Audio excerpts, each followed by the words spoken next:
Hey everyone, this is another episode of the Veterinary Professional Podcast. I'm Anandu Rajaji, the chair of SCOCA, and we have today our guest as veterinary communications and public policy professional, Dr. Sabina, currently the executive director of German animal health industry.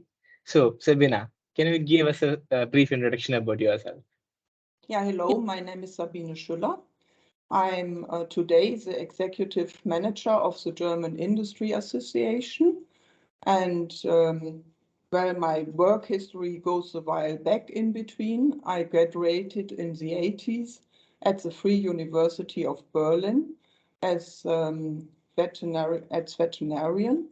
And after that, I first went into research with focus on avian virology and molecular biology. I continued this after finalizing my thesis, which with research in concepts for avian vaccines built on a Turkish herpes virus construct. This was early days, I must say, compared to today, no kits and no test systems available. We made everything ourselves. However, that made it very interesting, of course. But it was slow, so I moved on, joining the German Animal Health Industry Association in a technical position. After that, I continued in communications and public policy, working for different animal health companies before returning to my German roots, heading now the German Industry Association as executive manager. That's great, Sabina. So I'll start with a very usual question that every one of us will be facing. Why did you choose to study veterinary medicine? That's very easy to answer. The interest in nature and science it was. Wow, that's so sure and that's so precise. So, how did you get into your field of veterinary medicine? Was it always your dream to work in this field?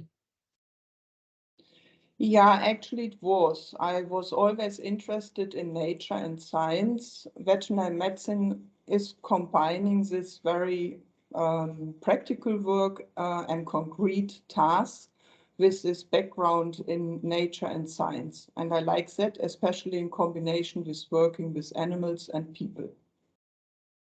Great. Is your field sufficiently covered in the general veterinary curriculum worldwide? What do you think? No, I must say, but this is something one cannot expect as it is a very specialized area. Okay. Has your time at the university prepared you sufficiently for veterinary work in your field? To a certain extent, the foundation was very good, and I still benefit from an excellent education in the veterinary field, but it is a lot you add over the years to build up your experience. I added, for example, an MBA because I wanted to deepen my knowledge on the economic and managerial topics. On top, opportunities for training courses offered by my employers helped to close the gaps in areas which are not covered by the veterinary curriculum.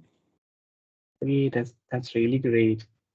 So, did you have a mentor to guide you on your path? If yes, who was it, and how did he or she guide you?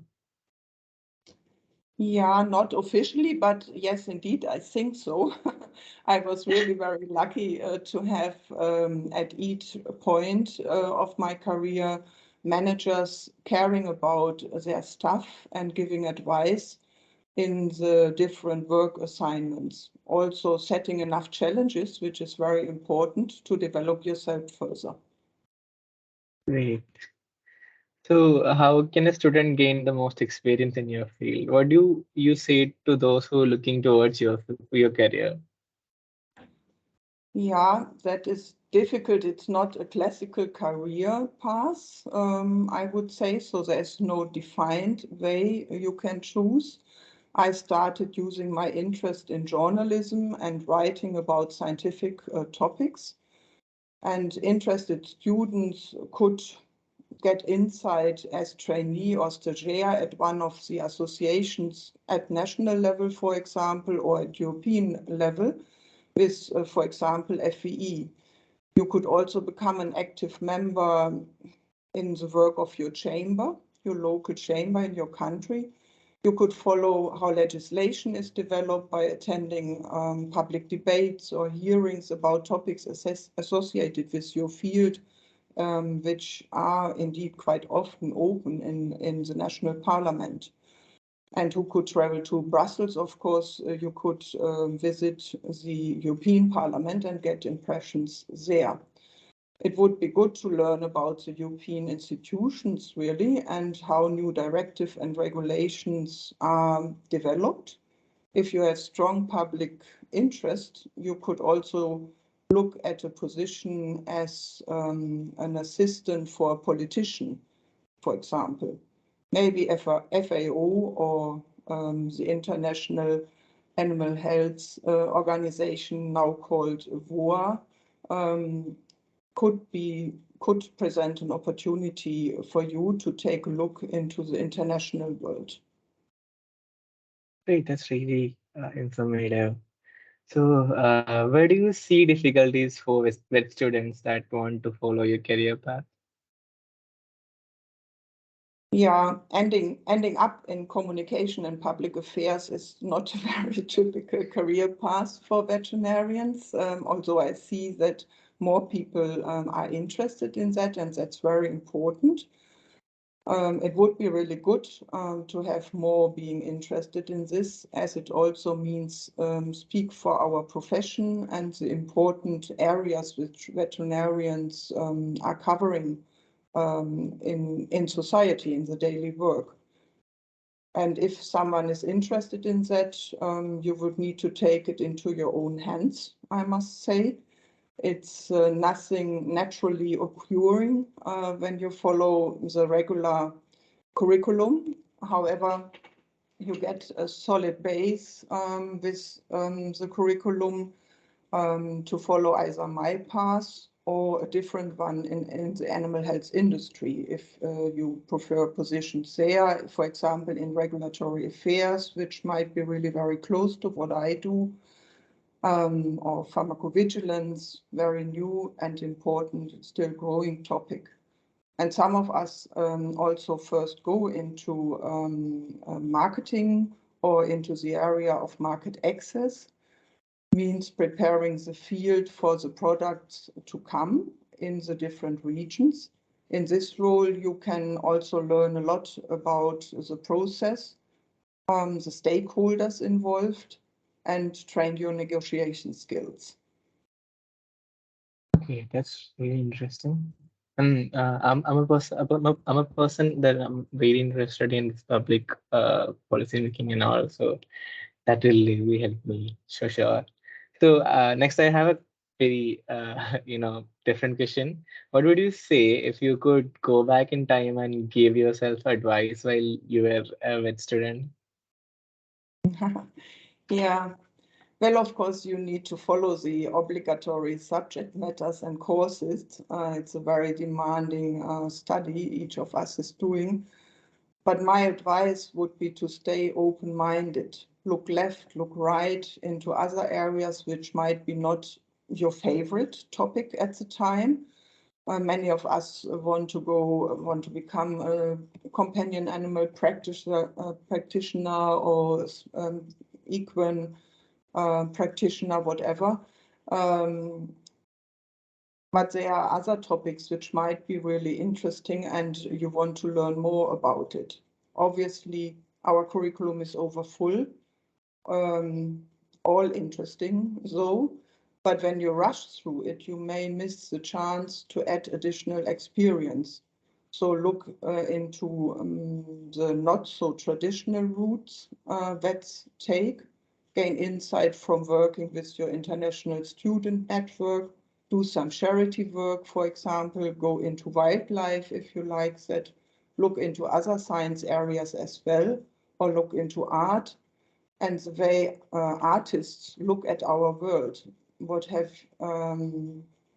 So what have you. There are more things which might be out there. I was just thinking about digitalization and artificial intelligence. So knowledge is important, very important, but also you as a person, your personality is very important. And take time, enjoy that what you do what you enjoy, and look wide. So sometimes deep insight comes from completely different areas than you may think. That's really great. Opening things to visit. So my next question is, why do you feel this career is more suitable for you rather than the other ones in the veterinary profession? Yeah, I think it goes with my interest. Research and the subject matter of virology and molecular biology are still close to my heart. Maybe I could have developed into a research position in industry or would have gone deeper into epidemiology or so. But even when I would have stayed in that, I would probably do still the same or very similar as I do now, means stand in for what we do and point out the importance of animal health for the benefit not only of the animals, but also for people and the environment. However, I'm still a bit jealous about my colleagues having the opportunity every day to work directly with animals. That do I miss. We only see them here on paper. Yeah, that's great. So, how does your specialization contribute to the veterinary field? The core focus at my work is public policy. So especially when regulators are reviewing, let me say it differently, especially when regulations are reviewed, harmonized within Europe or cross regions, we have the chance to raise important points for the perspective of our profession and try to add in the discussion with other stakeholders important aspects, developing a framework suitable for the veterinary field. And of course, not always all of our points are taken up, but we do have a say, and it's important to make most out of it. Okay. So, is there any difference in the work culture from our regular clinical profession to this profession? Yeah, to a certain extent, we all have to work with the people around us, team member, other stakeholders, people of different attitude or different opinions. And I think a vet in daily practice needs to radiate even more confidence than any other of us. So people expect 100% expertise and excellence when they call or visit the vet for help in their animals. I think that's very different, and that's of course very challenging for the veterinarian in the daily practice. Yeah, I do feel so. So, have you encountered any situations to comment politically on any issues? If so, how would you manage to do it in a more diplomatic way? Yeah, I think key is respect, to have respect. Having a point of view, an opinion is part of my daily business. Saying it in an opinionated way is not always suitable. So longer term, you reach more when you are diplomatic approach, respecting the other viewpoint and look to the common ground you can build on and develop things from there further. Okay. So, what are the most vital career attributes useful or needed in this profession? Sorry, can you repeat the question? Yeah, sure. What are the most vital career attributes useful or needed in this profession? The attributes needed in our profession. Well, know what you are talking about, be open towards solutions, pragmatic, getting things done, and, well, as I said, a lot of patience. You need to come back often to the same matter, bring forward your argument again and again. It might not be the right time, or other things stand in the way of the realization. The legislative process is very slow. It is at national level, at European level, it's even more complex, and global harmonization needs a lot of compromise, as you have different settings in the certain regions of the world, and so you want to then create common standards at first, and gain that before moving on, I would say. Mm. So, what are the biggest challenges that you feel in your career? Yeah, certainly you need chances, opportunities, and a bit of luck in your career. I was lucky. I had all that, I must say. You will experience a lot, up and downs, great support, but also maybe disappointments here and there. And what you need is resilience and being able to look for something from a different perspective. If you also need, I think you also need to be honest with yourself. If you think people are not seeing your potential, for example, it's not them, it's you. You need to show it to them. That's very important. You need to pull through. And when you got stuck in a difficult situation, there's really some truth in the saying, accept it. If you can't, try to change it. And if you cannot change it, leave it. But do not overact, I would say. Be patient as well. You may not see the full picture on something for a right judgment, and the chance which you are looking for might be right there. Mm. So, what attributes should a veterinarian have in your opinion, like as common? Stay curious, avoid routine, I would say. Certainly, you need a certain degree of assertiveness. Many of us want to help and care for the animals and their owners, or in my field, drive animal health, our profession and our sector forward. We are all passionate about that, but be careful in being too passionate, I would say. You also need to take care about yourself. You can't wear yourself down to the last. You also have to do other things, have hobbies, take care of your fitness, mentally, spiritually, I would say, and also physically. Mm. So, what do you think is the most essential to become a successful vet? Yeah, I just stated, you need to be curious, open-minded, able to have empathy, but also you need to be very disciplined and resilient. Okay. So, how do you see the future of veterinary medicine in your country?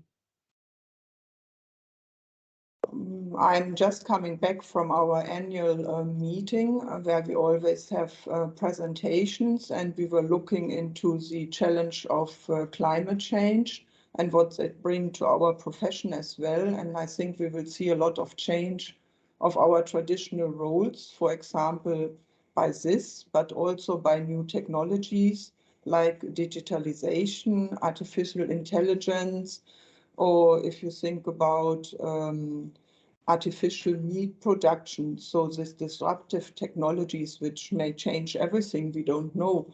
And we see a lot of demands of society, which are also affecting our profession. So this obviously offers all great opportunities for us to develop our profession beyond the classical medical aspects.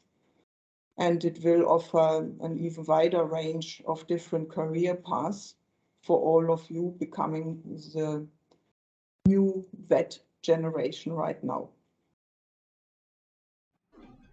Thank you, Dr. Sabine, for having a wonderful session with us. I really appreciate your time and effort to have this talk session with us. And I really hope that veterinary students who are looking for this career path will be really benefited by our talk and inspired. So I once again thank you for having this wonderful time and spending time with us and talking about your profession. And also I'm also thanking everyone who is watching this video. So see you in the next episode. Bye bye.